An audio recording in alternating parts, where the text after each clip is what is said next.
মুক্তিযোদ্ধার তুলির আঁচড়ে উঠে আসে আমাদের সেই মহান মুক্তিযুদ্ধের ইতিহাস। গ্রহণ করেছিল তাদের আত্মত্যাগ, যার নেতৃত্বে আমাদের এই দেশের মুক্তিযুদ্ধ পরিচালিত হয় এবং বিজয় আমরা অর্জন করি, জাতির পিতা বঙ্গবন্ধু শেখ মুজিব। তার তুলির আঁচড়েই কথা বলে। তুলি থেকে যেন মনে হয় অনেক গল্প, অনেক কথা বলার থেকেও এই তুলির আঁচড়ে যে ফুটে ওঠা আমাদের মুক্তিযুদ্ধের ইতিহাস, যে ইতিহাস এক সময় ৭৫-এ ১৫ই আগস্টের পর সম্পূর্ণ বিকৃত করা হয়েছিল। আমাদের বিজয়ের বার্তা সেটা কিন্তু ধ্বংস করে দেওয়া হয়েছিল। মূলত পরাজিত শক্তিরাই যেন আমাদের দেশে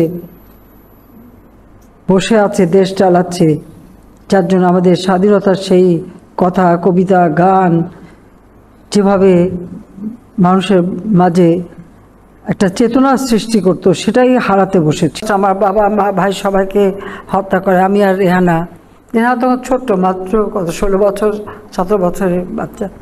আমরা জার্মানিতে ছিলাম, আমরা কিন্তু দেশে ফিরে আসতে পারিনি, কারণ তখন যারা ক্ষমতা দখল করেছিল আশ্রয়ে ছিলাম, রিফিউজি হিসেবেই থাকতে হয়।